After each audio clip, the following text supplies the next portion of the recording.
Bullet Train is a brand new action thriller that is out this weekend, directed by David Leitch. If you don't know who David Leitch is, well, odds are you've seen one of his movies over the years. This is a guy that co-directed John Wick along with Chad Stahelski back in the day, although David Leitch was not credited with that movie. He directed a movie called Atomic Blonde. If you haven't seen that movie, I definitely would recommend it. This is one of the most talented casts that you're gonna see in a movie this year. Brad Pitt, you've got Hiroyuki Sanada, you've got Andrew Koji, you've got Zazie Beetz, Joey King, Aaron Taylor Johnson, Brian Tyree Henry, Karen Fukuhara is in this movie, or Fukuhara. I think I'm saying her name wrong, but it could be the right way to say it. Probably a few people that I'm not even mentioning with a movie like this. The point is, this cast is absolutely loaded. They have been adapted from a Japanese novel or manga of the same name. I can't remember. I looked at the notes really quick before I rushed to do this video because I have a bunch of other things to do today. The story here is that Brad Pitt plays an assassin who gets on a train because his job is to retrieve a package from the train and get off the train. And lo and behold, of course, his job does not go off without a hitch. There's a bunch of other people on this train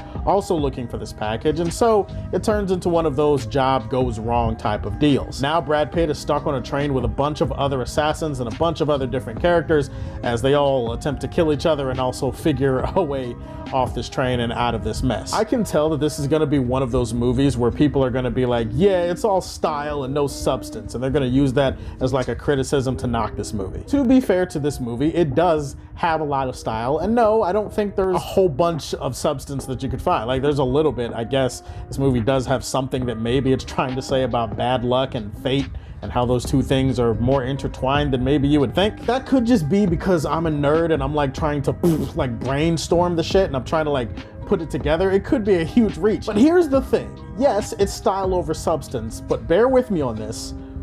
What if that's actually kind of awesome? This movie is heavily stylized in pretty much almost everything that it's trying to do, and that's from the characters to the dialogue to the situations these characters find themselves in, the overall plot and story. This movie is going to remind you of a lot of other stylized movies that have come out before it. I mean, you're gonna see things in this movie that remind you of Bad Times at El Royale, which is a film that came out a few years ago. The John Wick influence is definitely here with a movie like this in terms of the characters and some of the world building, and a lot of the dialogue in certain situations are gonna remind you of a Tarantino movie. It's gonna feel like that type of storytelling is on display. But you know what this leads to? This leads to actually a surprisingly entertaining movie. I can definitely say, no matter what your issues with the movie, you're probably not gonna be bored while you're watching it. I gotta give a shout out to this cast. I said it's loaded at the very beginning. Brad Pitt is really good. Almost everybody in this movie is really good. In terms of performance, I would probably say Hiroyuki Sanada gives the best in terms of pure performance. If we're talking about character standouts, it's easily these two characters named Lemon and Tangerine, played respectively by Brian Tyree Henry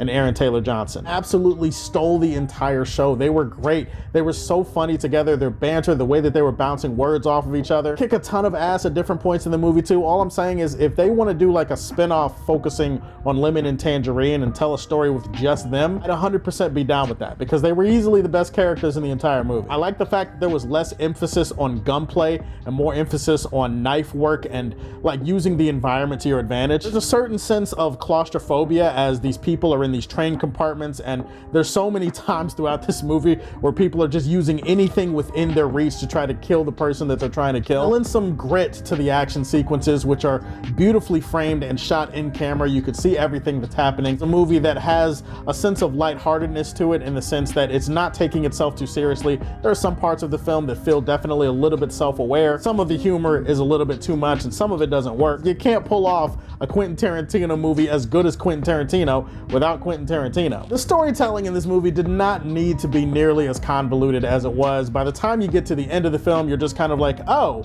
that's how everything ties together. That's how it, oh, okay, it feels a little bit messy movie, but sure, I'll go with it. Times in the film where the dialogue and some of the situations, you could tell that the movie is trying a little bit too hard. It doesn't always work. There's some cheese and some corny stuff in here that might turn some people off. I think this movie's a little bit overindulgent. Like, there was a point where it was wrapping up and I was just like, oh, okay, it's gonna end at a perfectly reasonable oh, okay, we're still here 20-30 minutes later. Wow. If you're looking for deep character study type shit, that's not really what this movie's about, but I do like the fact that a lot of the characters feel distinct and different from each other. Bullet Train was fun, it was entertaining, it was stylish. I think most people are gonna like this one. I'm gonna leave this one in the Silver Age for Man of Steel. Guys, those are my thoughts on Bullet Train. Have you seen it? What did you think about it? Give me your thoughts on this film in the comment section down below. Please like and subscribe to the Superfan Show. Stay tuned for more videos, and if you like what you see, tell me how you feel. Stay tuned to hear more from the Man of Steel.